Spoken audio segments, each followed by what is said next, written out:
Today is a great day, everyone. I've discovered a new ice wall map, and I think it makes a lot more sense than the other maps I've been talking about previously.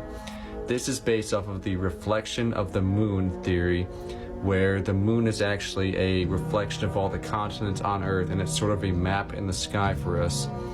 And that the pole here in the center here, the North Pole, it shifts every 6,000 years, and there's a whole bunch of extra land over here in the western part that gets frozen over when the sun goes away. It even has the whole Lord of the Rings map, which is based off of the theory that Lord of the Rings was actually based off of true events, and that it actually was a place. Here's what I mean when I say it's a reflection of the moon map.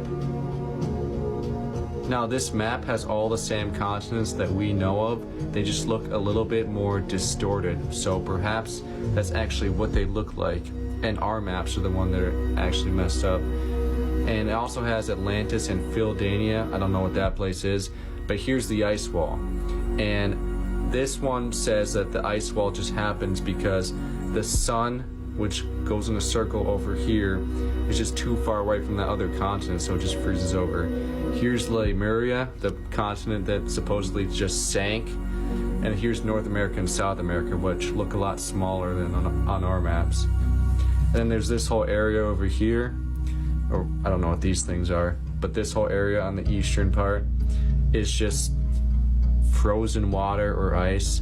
It looks really barren out there, but I don't know, it's a cool map. At this point, I'm just curious, how many maps of ice walls are there? If it's like one of those Lord of the Ring maps, then I'm down for it any day.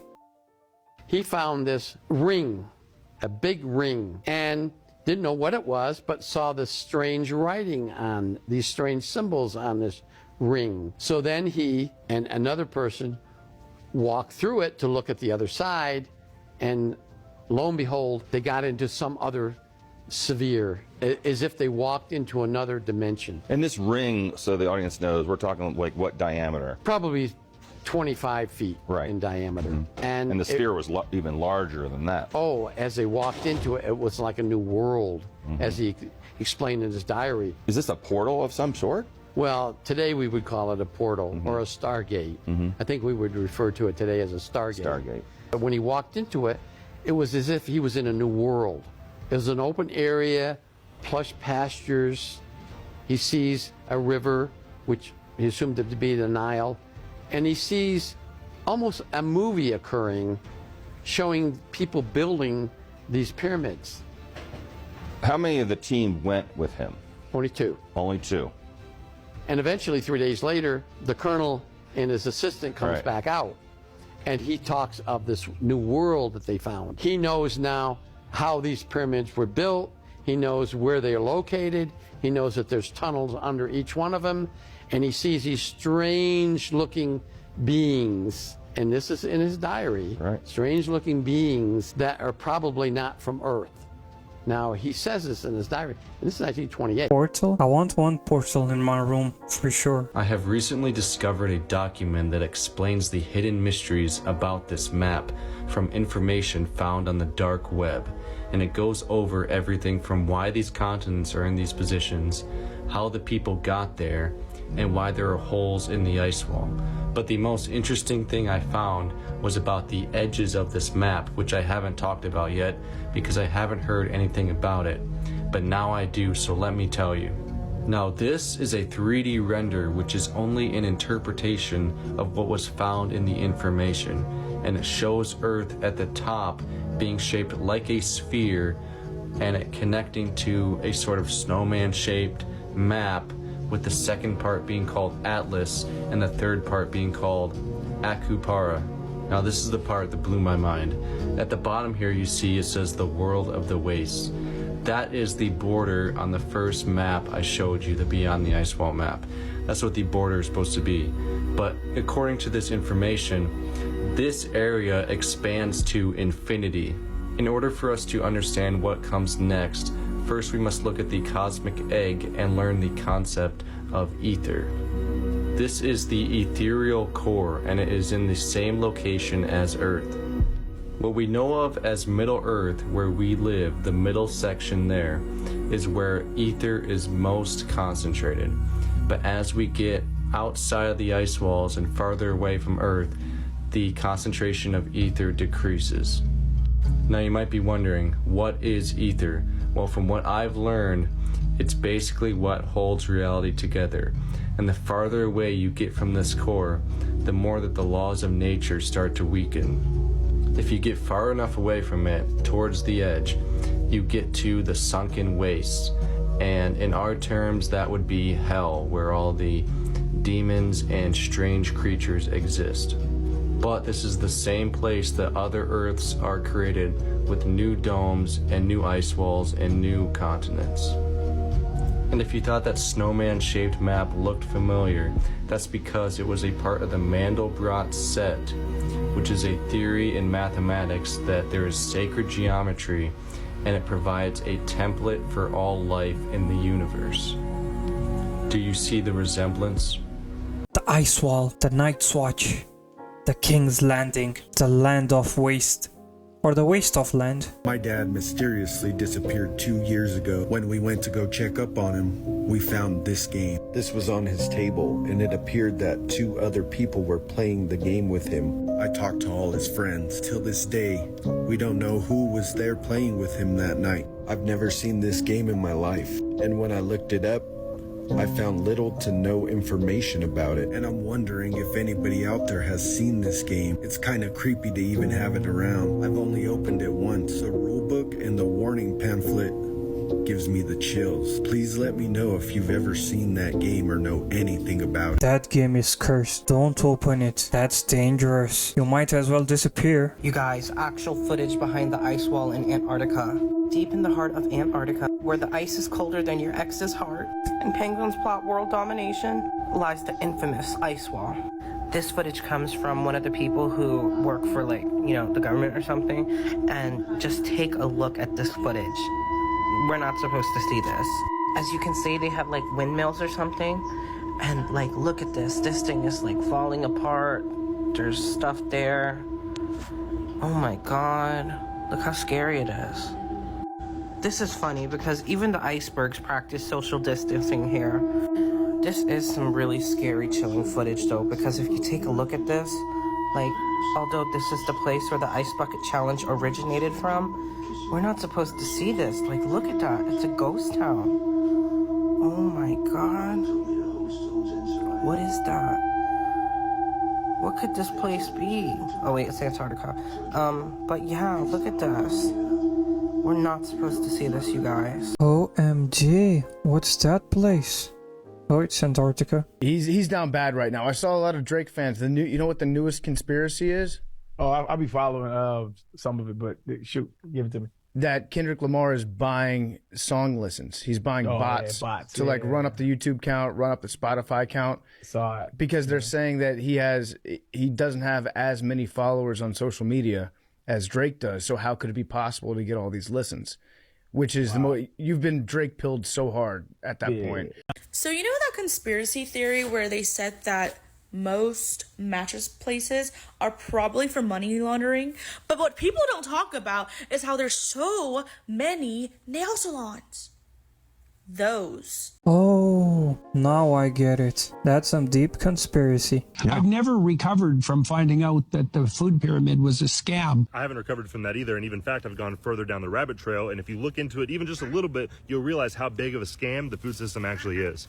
Now, in that video, Mr. Peterson was, of course, referencing the fact that the Department of Agriculture heavily influenced the food pyramid that was given to us when we were kids. Now, of course, the main issue with that food pyramid was the fact that they wanted you to be carb heavy and have 7 to 11 servings of carbohydrates in a day. All the while, they're telling you to steer clear of some of the most nutrient-dense foods on the planet, like this chicken egg right here. You might think, well, Brian, that's dated information. The food pyramid's been updated since then. Well, in 2021, the National Institute of Health funded this study right here that came up with the findings that ground beef is worse for you than Frosted Flakes. And people wonder why we're skeptical when they say trust the science. Well, if I trusted the science, I'd be eating the equivalent of an entire loaf of bread every single day. So at the end of the day, I'm going to continue to rely on steak and potatoes to nourish me because those have been around for a lot longer than Kellogg's Frosted Flakes. So I, like you, Mr. Peterson, have been appalled by my findings in the food industry as well. So if you want to become an honorary member of the Foil Hat Gang, let me know. I'll send you a shirt. But I will say, be careful what you wish for, Mr. Peterson, because the further you go down this rabbit trail, the sooner you're going to get some chickens. What the hell is this? The man or a planet? It is huge.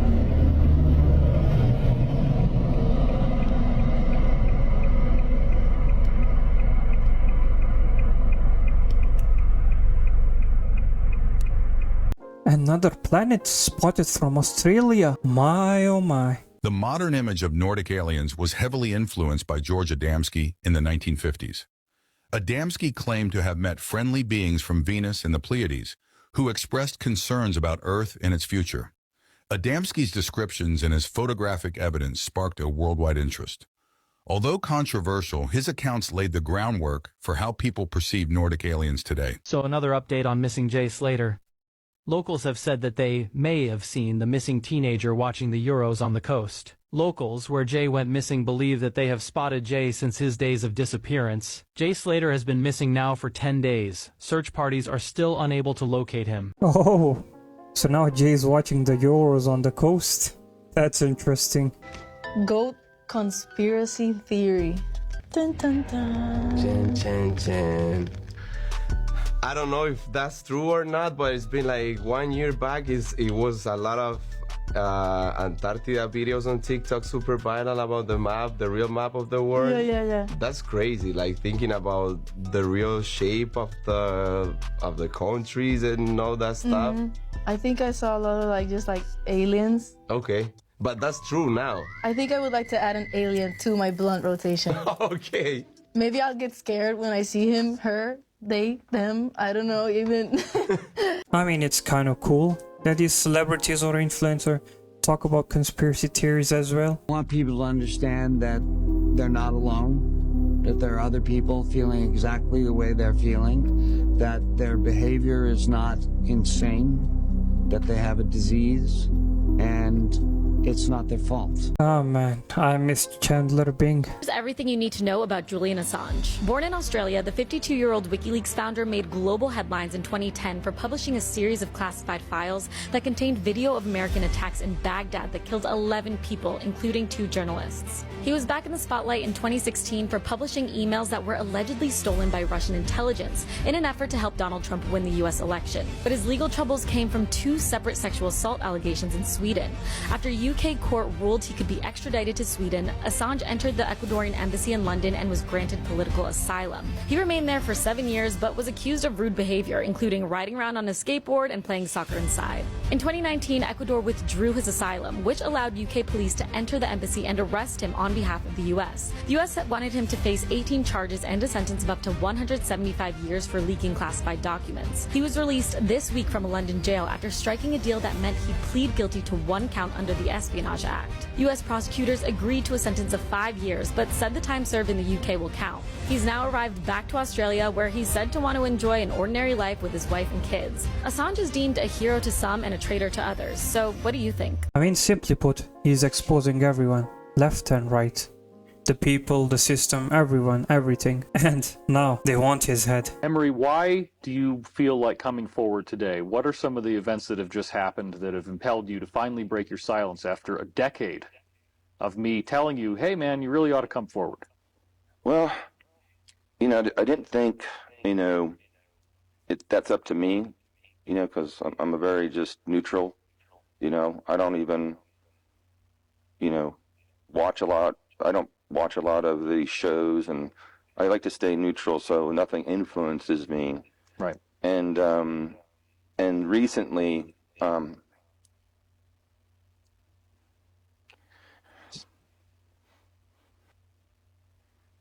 it's been getting a little violent.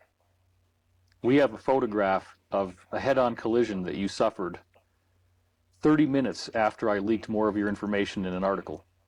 Yeah. And you're very lucky to be alive. Yeah. Yeah, I mean, it's been shot at, been stabbed, been jumped by 3 agents, got my butt kicked. I mean, I've been through it all. But I don't believe it was because of that stuff. I think when they knew I went energy, when I started doing more of the energy stuff, they really got angry. Yeah. And that's where I lost everything. They broke into my house.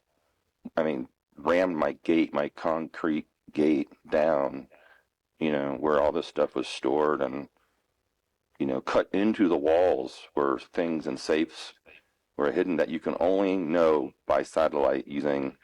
These people definitely had perfect satellite imagery of, you know, I know about the satellites very well and the stuff they can do with them, and they can look into every brick and every wall of the house. Wow, it's unbelievable. I'm very glad that you made it here alive, that we're doing this now. We're going to try to get as much on camera as we can for your safety. Right. And we will be back next time. This is Cosmic Disclosure. Oh, so I'm guessing he leaked something, and they didn't like it. Well, folks, it looks like conspiracy theorist Alex Jones is in fact going to lose everything. According to an emergency motion filed Sunday evening. I've never recovered from finding out that the food pyramid was a scam. I haven't recovered from that either, and even... Well, folks, it looks like conspiracy theorist Alex Jones is in fact going to lose everything. According to an emergency motion filed Sunday evening by the person put on to Jones's financial situation, the trustee, by the courts, this trustee called for the liquidation of InfoWars and pretty much everything associated with Alex Jones in order to pay off the massive $1.5 billion that he owes the victims of Sandy Hook for defaming them. Now, it was in 2022 when the jury, of course, found Alex Jones guilty of defamation for claiming that the events at Sandy Hook never took place, that these were crisis actors, claims he had been making for years that resulted in the harassment and threats against the Sandy Hook victims' families.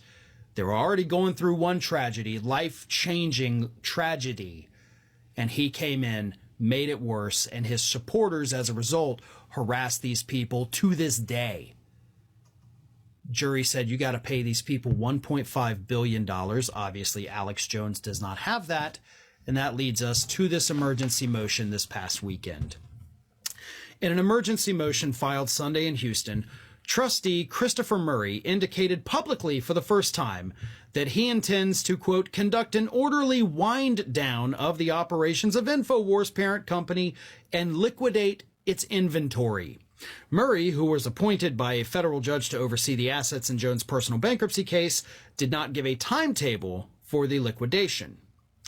Now, Jones has said, told his audience in recent weeks, that he does expect InfoWars to be shut down, and obviously that is what is going to happen. There is one way, however, that InfoWars could continue in its current incarnation without having Jones to, start a new thing, which he would undoubtedly do. It's not like the guy's going away forever. Even if they liquidate it, sell off all of his stuff, all he's going to do is just start a new company and go right back to it. It's really not that difficult to do, especially for somebody like him. His audience will find him. He's going to keep doing it, unfortunately. However, he could prevent all of that if he's able to find a buyer that doesn't want to strip InfoWars down for parts and instead says, I'll keep it as it is and you can still be the host. That would still be allowed under this liquidation plan as far as we know. So there is still a possibility that InfoWars is going to continue to exist. But if not, it could result in Alex Jones being off the air for a, set amount of time until he's able to just get startup money and get it going again. There is, unfortunately, not a shortage of wealthy idiots on the right, and I'm sure that Alex Jones could probably find at least one of them to give him enough money to either save InfoWars as it is, or to launch a completely new project that's going to be just as vile. But either way, this is a victory. I know it may not seem like a victory, but it is. I'm not exactly optimistic because, again, Alex Jones will be back, but he will be taken off the air for some amount of time, and that's probably good for the American public. I mean, all I can say is, if you expose too much, and if you leak too much, which they don't like, they'll grab everything you have. Not just one thing, but everything. You have to give up everything. Tell us your name and what you do for a living. Hi, I'm Maxwell Lahin, and I am a physicist, inventor, entrepreneur, and, well, I guess change maker. I'm 13, and I feel like I can change the world, and I've already started my positive impact on it. What have you done? How have you changed the world so far? So aside from inventing a whole bunch of different stuff that probably won't matter now, but my most recent thing, which has gotten me a little bit of attention online, is my energy device, where I extract electromagnetic energy from everything around us and convert it into electrical energy. In other words, a stream of unlimited energy. So, you know. So, do you think you can solve our energy crisis here on planet Earth? I believe I will, and I believe I already have solved the main problem. Now it's just a matter of, you know, getting this out there. And what do you need to be able to get this out there? You just need somebody to watch this video and say, here's some money, or what do you need? Well, all I can think of really is support, you know. Throughout history, people like me have been prosecuted and killed, murdered, and a lot of other very horrible things. And if I have support from a lot of people, I don't think that that will happen in our modern day and age. We're a little bit too civilized for that. So all I'm saying is that if you think the world should be a better place too, then, you know, support. Okay, so we started off by talking about my book, E equals MC squared, and the new definition of God, and you told me that you had already come to the same conclusion 3 years ago, and that my book was a dumbed-down version of your theory, which I think it's clearly the case. What is God? So, we're in the United States. Yeah, and people walking around down in the basement here. Go ahead. What is God? Okay, so a lot of people think God is, quite in the biblical sense, a guy sitting up on a cloud who controls the universe, frankly, and has created all life. But my definition of God is not like that. I don't believe God is a person or entity. God is just another form of energy. Well, actually is energy. Himself, well, not even himself, itself. For the fact that if you look at the Bible and other really, you know, awesome but extremely vague and unreliable sources in religion that, you know, hold these sources that we find and facts that we find, or so-called facts that we find, and really a lot of people think it's just about faith. But if you relate the Bible to quantum physics and apply most of the laws actually in not less of a figurative sense, but more of a literal sense, and replace it with things like the universe, you'll eventually find out that it explains in-depth quantum physics and astrophysics experiments and theories. Well, maybe not theories, because maybe now they're proven. Who knows? Maybe the Bible isn't a story of something that happened on Earth, but maybe a story of how our universe began. For the fact that, honestly, I don't really buy into the literal biblical sense, like, you know, God is literally a guy who looks like us, who sits up in an alternate realm that's in our clouds and, you know, watches over all of us. But I guess you could say that he's an energy form that created all, is all, and is everywhere and nowhere at the same time. God, or energy, lives within us, through us, and can... And is us. And is us, frankly. So you said what? That God is the energy that is in us, created us, and is us. Is that your definition? Yeah. I don't want to put words in your mouth. Sort of, yeah. God is energy. That's my thing. And I mean, like, you look at dimensional theory, and eventually we have, you know, a singularity at the beginning of the universe that is energy. And then, you know, eventually that begins to slow down in vibration due to entropy or some other law of that sort. And then, you know, first you get photonic light, and then that slows down, and then we get matter, and then that slows down. And then who else knows what comes next? We have gravity, and then we have time, you know, all coming in at one sense. I mean, does that sound like an origin story to you? It kind of does a little bit to me, but, you know, maybe that's just a coincidence. Maybe these philosophers, or unreliable monks we call them, that lived up in the mountains and wrote this weird book that doesn't have any factual evidence behind it. Maybe they were quantum physicists ahead of their time, and maybe they're just trying to tell people, you know, who lived a crazy long time ago that there is an entire new quantum world out there.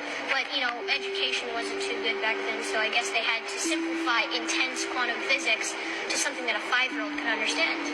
That's the Bible, right? So you're saying people who believe in the Bible as written, as the Bible conventionally, are kind of like 5-year-olds? Well, 500 years ago? No, sorry, 1,000 years ago, probably. But, more of like, I'm saying, maybe in the sense of not really, like, I honestly don't want to insult anybody at all.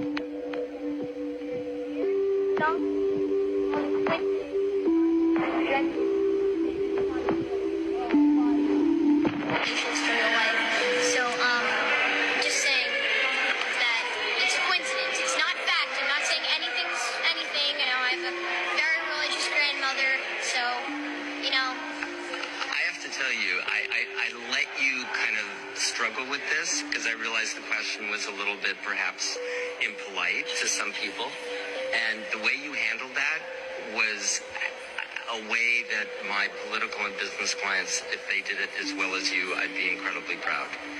So the bottom line is that we keep evolving, right? And the Bible was written in different ways to interpret it. Now, you said something about the Bible and using the letters going backwards in the Fibonacci theory. Can you explain that? Because that's amazing. In certain parts of the Bible, you can get literally, if you convert the letters to numbers. Speak a little louder. The Fibonacci sequence, if you invert, of course. But in certain important parts of the book, you'll take certain parts out and you'll get numbers, which seem random, but they're actually frequencies of resonance that line up with what's called the Fibonacci spiral.